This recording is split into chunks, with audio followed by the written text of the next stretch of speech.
परतूर नगरपालिकेत लोकशाही की हुकुमशाही मुख्याधिकाऱ्यांसह 26 कर्मचारी गायब. गटनेते गणेश नाना नळगे यांच्या नेतृत्वात टाळे ठोक आंदोलन व पंचनामा. परतूर नगर परिषदेचा कारभार सध्या अत्यंत रामभरोसे चालत असल्याचं विदारक चित्र समोर आलंय.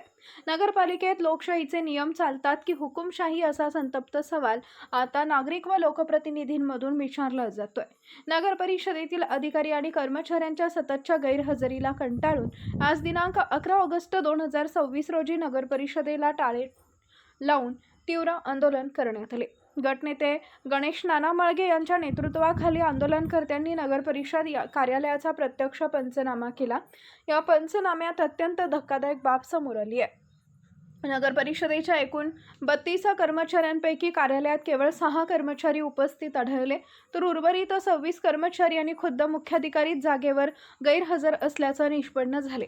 मुख्याधिकारी व बहुतांश कर्मचारी वेळेवर कार्यालयात उपस्थित राहत नसल्याने आपल्या दैनंदिन व महत्त्वाच्या कामांसाठी येणाऱ्या सर्वसामान्य नागरिकांना नाहक फेऱ्या माराव्या लागत आहेत. प्रशासनाच्या या बेजबाबदार आणि कामचुकार वृत्तीमुळे शहरातील विविध नागरी समस्या आणि विकास कामं खोळंबली आहेत. नगर परिषदेत अधिकारी आणि कर्मचाऱ्यांची मनमानी सुरू असून लोकशाहीचा पुरता फज्जा उडालाय. 32 पैकी 26 कर्मचारी आणि मुख्य अधिकारीच गायब राहत असतील तर नागरिकांनी न्याय कोणाकडे मागायचा? या सर्व कामचुकार अधिकारी व कर्मचाऱ्यांवर तात्काळ कडक प्रशासकीय कारवाई झाली पाहिजे, अन्यथा या विरोधात अधिक तीव्र लढा उभारला जाईल. पंचनाम्यानंतर नगर परिषदेला टाळे ठोकल्यामुळे आणि या आंदोलनामुळे पालिका प्रशासनात एकच खळबळ उडाली असून वरिष्ठ अधिकारी आता यावर काय कारवाई करते याकडे पूर्ण शहराचं लक्ष लागलंय. न्याय की बुलंद आवाज न्यूज नेटवर्क 24 संपादक अफरोज शेख.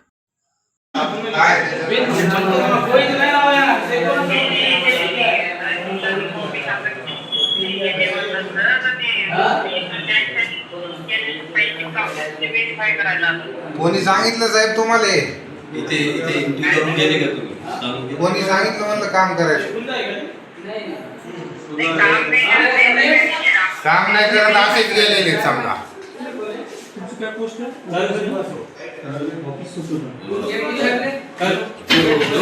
क्या हुआ?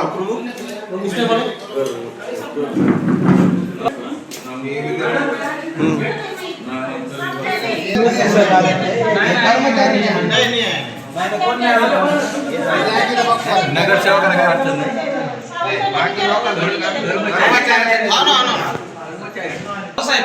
तुम्ही 10 मिनिटं बाहेर थांबा. लवकर लगे यायचं नाही आतमध्ये विचारल्याशिवाय.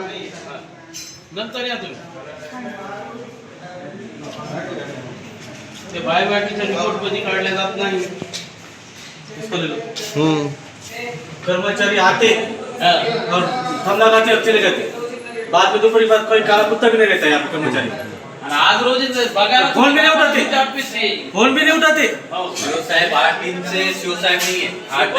29 तारखेला मीटिंग झाली त्या दिवसापासून आजपर्यंत शिव साहेब नाही. त्यांचा फोन बंद आहे. काय कारण असो, बिमार असेल काय असेल, आम्ही ते विचारण्यासाठी गेलो असं शिव साहेबांनी कोणता फोन चालू नाही काय नाही. सांगितलं सूचनेची मुदत लावा कामकाजाचा.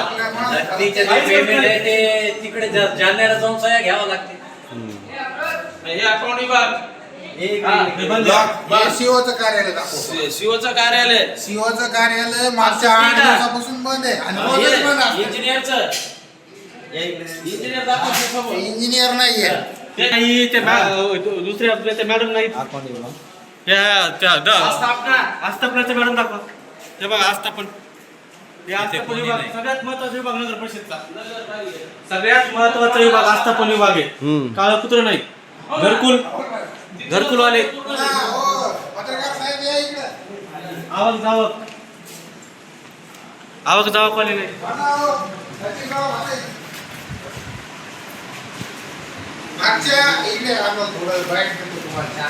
मागच्या 1 महिन्यापासून 4 कंत्राटी तोंडी लावलेले कर्मचारी बसलेले. यांना कोणतीही शिक्षण पात्रता घेतलेली नाही. परस्पर आणून लावले. याचा खुलासा आमच्याकडे रेकॉर्डिंगवर झालेला आहे. तोंडी लावलेले लोक आहेत आणि माननीय आमचे नगरसेवक यांच्या बोलण्यावर लावले असं म्हणतायत. काय खरे काय खोटे आम्हाला माहित नाही. रजाक भाईचं नाव लावलं म्हणून म्हणतात.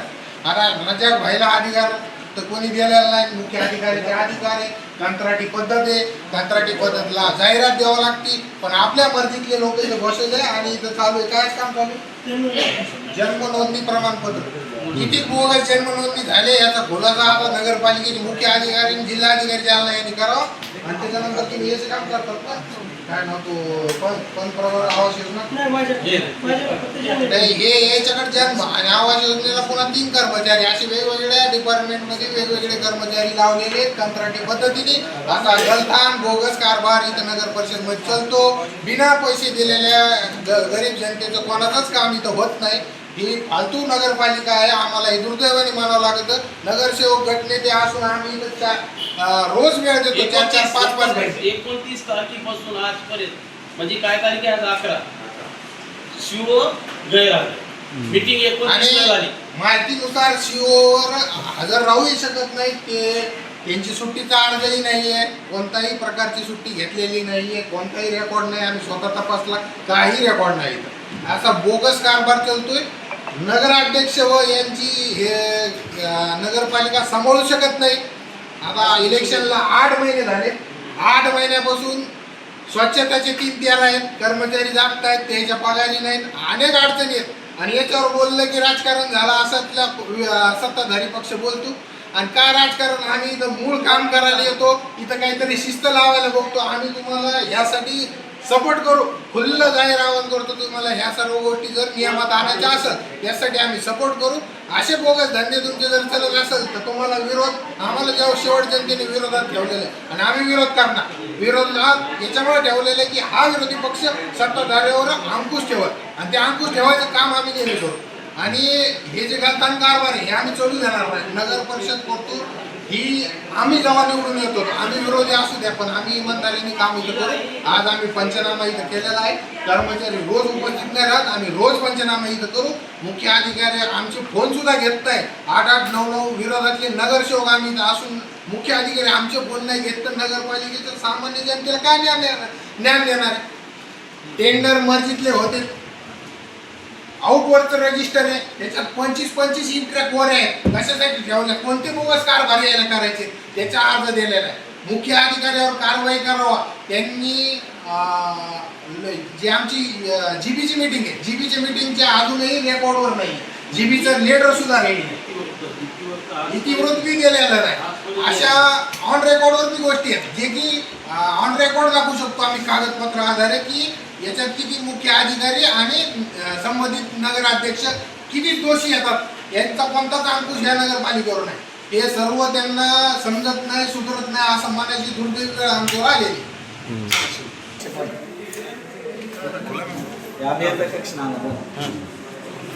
अभियंता कक्ष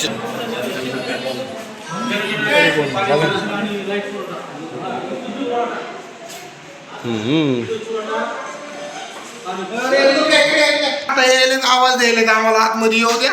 यांच्यावर अति कारवाई झाली पाहिजे. बोलणार कोणी?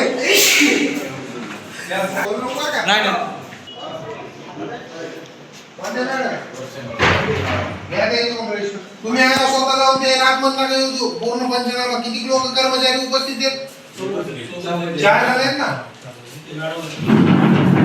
4 शिपाई 3 शिपाई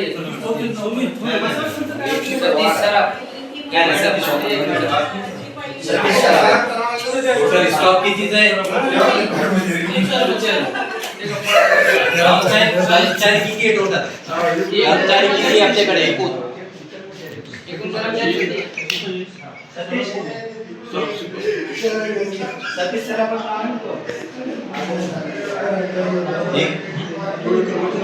साहेब तुम्ही काय म्हणतो? तुम्ही पंचनामा किती आहे?